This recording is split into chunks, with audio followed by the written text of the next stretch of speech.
నమస్తే సంజన టీకి స్వాగతం సుస్వాగతం.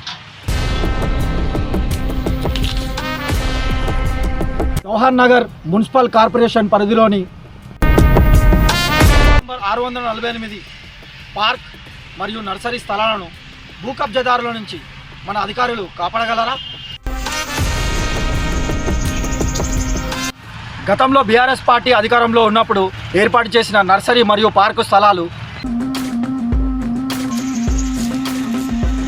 ప్రజల ప్రగతి కోసం జవహర్ నగర్ అభివృద్ధి నేపథ్యంలో ఇట్టి స్థలాలను కేటాయించడం జరిగింది.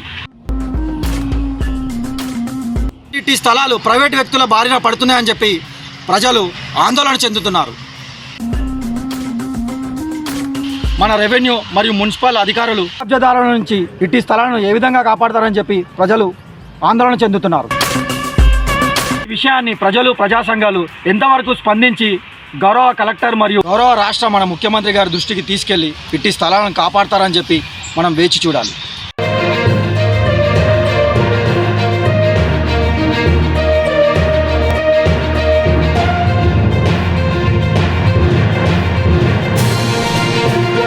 పార్క్ మరియు నర్సరీ స్థలాల గురించి మన రేపన్ లక్ష్మణ్ గారితో మాట్లాడదాం. చెప్పండి లక్ష్మణ్ గారు.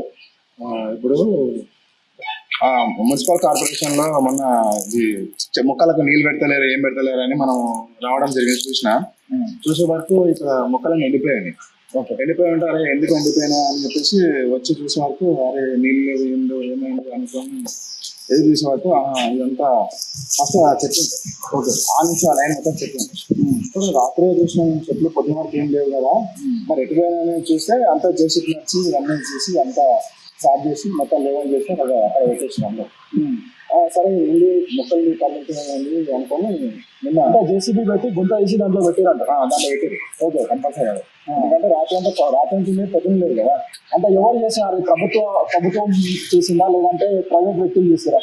ఇది నేను ఆల్రెడీ ఆ రోజు మొక్కలు పోయిన రోజు నేను మున్సిపల్ ఆఫీస్ కి ఫోన్ చేసిన, వాళ్ళు మేము చేయలేదు, మేము జేసీబీని పెట్టలేదు అన్నారు. హెచ్ఎండి వాళ్ళకి ఫోన్ చేసినా వాళ్ళు కూడా మేము పెట్టలేదు, ఎవరు పెట్టారో మీకు తెలిసి మీరే చెప్పండి అని వాళ్ళు మనం ఎదురు క్వశ్చన్ చేస్తారు. సరే ఎవరో వస్తారు కదా అని చెప్పేసి ఇక్కడ నేను కంప్లైంట్ చేయడం జరిగింది ప్రజావాణిలో కూడా. దీనికోసం ప్రజావాణిలో కూడా దృష్టికి తీసుకెళ్ళాలా. ఇంతవరకు చేసే పెట్టింది ఎవరన్నా కానీ హెచ్ఎండి వాళ్ళు కానీ ఒక ప్రెస్ మీట్ పెట్టలేరు, మన రెవెన్యూ సిబ్బంది కూడా ఒక ప్రెస్ మీట్ పెట్టలేరు, మన ఆర్ఓ వాళ్ళు కూడా రెవెన్యూ డిపార్ట్మెంట్ కూడా ఇంతవరకు రాలేదు, చూడలేదు, ఏం చేయలేదు. దీనిలో వదిలేసి దీని వెనకాల ఎవరున్నారంట. దీని వ్యక్తులుగా వాళ్ళ పేరు నాకేం తెలియదు కానీ జేసీపీ ఎవరు పెట్టారు, ఎవరు సాఫ్ చేసిన అనేది గవర్నమెంట్ అయితే పెట్టలేదు, మరి ఎవరు పెడతారు దీన్ని? దీన్ని ఏదో ప్లాన్ చేసి కబ్జా చేస్తారేమన్న అనుమానంతో నేను ప్రజావాణిలో ఇచ్చేసాను. ఇక్కడ జవహర్ నగర్ లో ఏమవుతుందంటే జవహర్ నగర్ మున్సిపల్ లో కొన్ని వేల కోట్ల ఆస్తి ఉంది. గవర్నమెంట్ భూమి వేల కోట్లు ఉన్నాయి.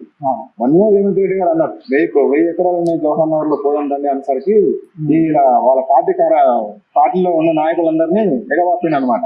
వీళ్ళనేమి మస్తు ఎకరాల భూములు ఉన్నాయి కబ్జా చేసుకోండి అని చెప్పిందో మరి ఏందో అది దేవుని కేరక కానీ ఇప్పుడైతే ప్రతి ఒక్క కార్పొరేటర్ ఈ భూముల మీదనే ఎగబడ్డారు. అధికారంలో ఉన్న కార్పొరేటర్లో ఏమంటారు, కేంద్రంలో ఉన్న కార్పొరేటర్ వాళ్ళ పేరు కూడా చెప్తాను నేను అన్ని. ఎందుకంటే మొన్న 706 కూడా చేశాం కదా, దాని విషయం కూడా చెప్తా. ఇక్కడ ఇది కంపల్సరీ అధికార పార్టీ నాయకులదే అవుతుంది. మామూలుగా అయితే ఎవరు కూడా చేయలేదు, అధికార పార్టీ నాయకులదే ఉంటది. కానీ పేరు మాత్రం బయటకు రావట్లేదు, ఎవరు రావట్లేదు, ఎవరు రావట్లేదు. ఇంకా నేను చూసాను. కాకపోతే జవహర్ నగర్ లో చాలా మంది ఎలక్ట్రానిక్ మీడియా చాలా పెద్దగా ఉంది. ఇది only Jawahar Nagar YouTube channel వరకే దీన్ని దృష్టి పెట్టగలుగుతున్నాయి కానీ ఎలక్ట్రానిక్ మీడియా పెద్ద మీడియా ఎందుకు దృష్టి సాధించట్లేదు అంటే ఉపయోగం కాదు, వాళ్ళని బెదిరింపు కావాల్సి ఉంటాయి కదా, కొన్ని మనకెందుకు చూస్తున్నట్టు వదిలేయాలా అన్నట్టు. కానీ నేను ఈ మీడియా ముఖ్యంగా ఏం చెప్పదలుచుకున్నా అంటే చాలా మంది సీనియర్ జర్నలిస్టులు ఉన్నారు, మన మీద జూనియర్లు, వాళ్ళు చాలా నుంచి ఏవి ఉన్నారు. ఏవైతే సర్వే నెంబర్లలో ప్రభుత్వం కేటాయించిందో ఆ సర్వే నెంబర్లలో ఉన్న కేటాయించిన భూమిని అలాగనే వదిలేయాలి. సరే అలాగే వదిలేసిన దాని మీద ఎవరైతే భూ కబ్జాదారులు వస్తారో ఉన్నది ఉన్నట్టుగా రాయలేకపోతుంది. కొంతమందికి కొమ్ము కాస్తారు, కొంతమంది కొమ్ము కాయడం వల్ల ఈ జవహర్ నగర్ దృష్టిని బయట తీసుకెళ్ళలేకపోతుంది. మీడియా, ఎలక్ట్రానిక్ మీడియా ఇక్కడ ఎంత పెద్ద ఛానల్ ఉన్నాయి, ఒక రాజకీయ నాయకులకే పనిచేస్తున్నాయి తప్ప ప్రజల కోసం ఏ ఛానల్ కూడా పనిచేస్తాయి. కొన్ని ఛానల్ కొంతమంది సీనియర్లు ఉన్నారు, వాళ్ళు అవగాహనతో మేము దాన్ని తరలించకుండా ఆప్తంలే అనే ఆలోచనతో ఉన్నారు, కానీ ఇంకా కొంతమంది కొమ్ము కాస్తున్నారు. ఎందుకు దాన్ని రెస్పాండ్ అవ్వట్లేదో నాకు అర్థం కావట్లేదు. ఇది కూడా ప్రజలు తెలుసుకోవాల్సింది ఏంటంటే, ఈ రోజు కాంగ్రెస్ పార్టీలో ఉన్న లీడర్లు అందరూ బీఆర్ఎస్ పార్టీలో వచ్చారు. బీఆర్ఎస్ పార్టీలో ఉన్న లీడర్ అందరూ మళ్ళీ కాంగ్రెస్ పార్టీలో వచ్చారు. రేపు బీజేపీ రావచ్చు, రేపు బీజేపీలో పోతారు. ఈ రాజకీయ నాయకులు ఏ రోజు ఏ కండువ మార్చారు కూడా తెలియదు. కాబట్టి ఈ రాజకీయ నాయకులు నమ్ముకుంటే ప్రజలు మనం మోసపోతాం. మన గవర్నమెంట్ భూములు ఏవైతే ఉన్నాయో, ఏవైతే అలౌట్ అయినాయో 13 పొజిషన్ నడుస్తుంది. మనం కలెక్టర్ గారు ఆదేశించి కొన్ని హాస్పిటల్కి కానీ, పార్కులకు కానీ, నర్సరీలకు కానీ, ఇంకా లైబ్రరీలకు కానీ, ఉమెన్ సొసైటీకి కానీ ఇవి చాలా కేటాయించి ఉన్నాయి. కానీ దాన్ని చేయనియట్లేదు, అధికార పార్టీ నాయకులు చేయనియట్లేదు. ఆ బీఆర్ఎస్ పార్టీలో ఉంటే కాదని చెప్పి కాంగ్రెస్ పార్టీలోకి వచ్చారు. దీని ముఖంగా నేను మీడియా ముఖంగా ఏం తెలియజేసుకున్నా అంటే, రేవంత్ రెడ్డి గారికి, అయ్యా మీరు ఈ రోజు ఈ నాయకులు మీ పార్టీలో ఉండొచ్చు, అధికారం ఉన్న రోజులు మీ పార్టీలో ఉంటారు, రేపు అధికారం పోగానే వేరే పార్టీలోకి వెళ్తారు. మీరు దయచేసి ఈ కార్పొరేటర్ల దగ్గర మీరు అన్నట్టుగా 1000 ఎకరాలు, దాంట్లో 500 ఎకరాలు మీ కార్పొరేటర్ల దగ్గరనే ఉంటాయి. ఖచ్చితంగా సర్వే చేయండి. జవహర్ నగర్ లో ప్రతి ల్యాండ్ కోర్టు కేసుల్లో ఉంది. ప్రతి ల్యాండ్ ఎన్ని ఎకరాల మీద అన్న 1000 ఎకరాలే తీసుకున్నాం, మనకేం ఎక్కువ అవుతుంది.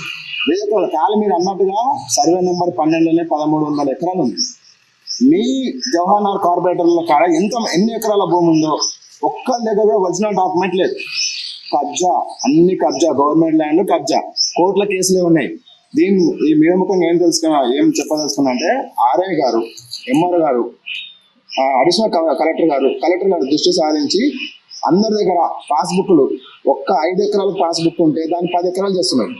దీంట్లో కోర్టులో కేసులు ఉన్నాయి. ఇవన్నీ మీరు పరిశీలించి వాళ్ళకి ఎక్కడి నుంచి ఏ సర్వే నెంబర్ కేటాయించారు, అక్కడ వాళ్ళ కొలిసి వాళ్ళ జాగా ఇచ్చేసి, ఇగో ఇది మీకు ఆర్మీకి ఇచ్చినది, మీరు వెళ్ళిపోండి. మిగతా అంతా ఎట్లా కబ్జా అవుతుంది. మళ్ళా మున్సిపల్ కార్పొరేషన్ కూడా నిన్న వెళ్ళి కలిసినాం. మేడం, ఎందుకు ఇవన్నీ కబ్జాలు అవుతుంటే మీరు ఎందుకు ఏం చేయలేకపోతున్నారు అంటే, రెవెన్యూ డిపార్ట్మెంట్ మాకు అప్పచెప్తే మేము చూసుకోగలుగుతాం. మళ్ళీ అడిషనల్ కలెక్టర్ దగ్గరికి వెళ్తామంటారు. రెవెన్యూ డిపార్ట్మెంట్, హెచ్ఎండి కానీ మున్సిపల్ కార్పొరేషన్ అప్పచెప్పింది, వాళ్ళు ఎందుకు దీన్ని పర్యవేక్షించలేకపోతున్నారు?